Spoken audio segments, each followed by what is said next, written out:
Assalamualaikum warahmatullahi wabarakatuh. Sampurasun.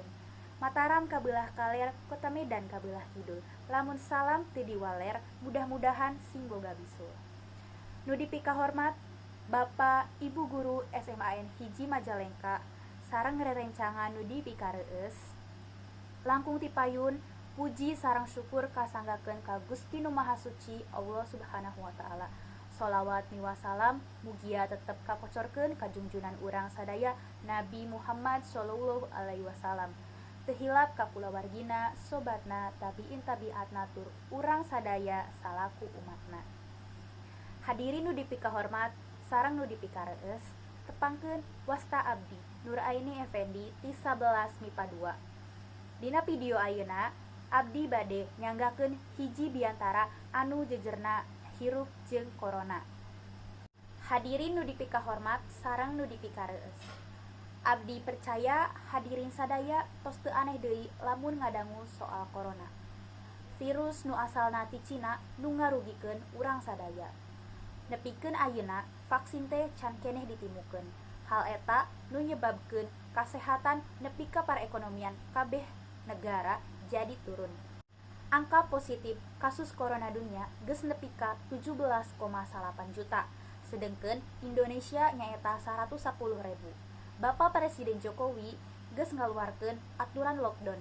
Hal ieu dianggap efektif pikeun ngurangan angka positif corona di Indonesia.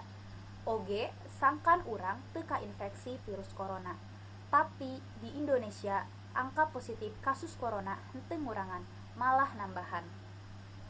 Presiden Jokowi pastina ngarepkeun nu alus pikeun Indonesia. Sangkan teu rugi, perekonomian kudu tetep jalan. Kukituna new normal atawa kebiasaan anyar diterapkeun. Presiden Jokowi ngajak masyarakat hirup ngahiji jeung virus corona.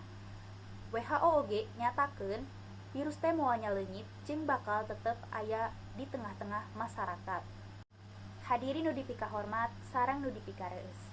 New normal atawa kebiasaan anyar laina balik deui jiga kahirupan urang baheula saat can aya corona. Urang kudu waspada, tetep produktif jeung aman. Lamun urang bisa ngalakukeun pagawean urang di imah nya diteruskeun. Ku ayana teknologi urang bisa digawe, ngajieun karya, bahkan nempo dunia luar ti imah oge bisa. Tapi lamun urang kudu ngalakukeun pagawean urang di luar imah, urang kudu bisa ngajaga diri nurutkeun protokol kesehatan saperti make masker, nyuci tangan, ngajaga jarak, jeung henteu dinu rame. Hal eta kudu bisa jadi kebiasaan anyar urang. Omat ulah jadi lengah ku dibukana tempat-tempat umum. Disiplin dina protokol kesehatan jeung pembatasan sosial kudu jadi kebiasaan anyar urang.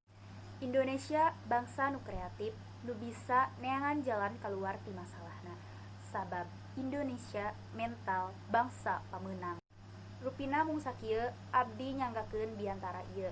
Ti luhur sausap rambut, ti handap sausap dampal. Hapunten bilih aya kalepatan, abdi Nur Aini Effendi sakali deui nuhun dihapunten. Wassalamualaikum warahmatullahi wabarakatuh.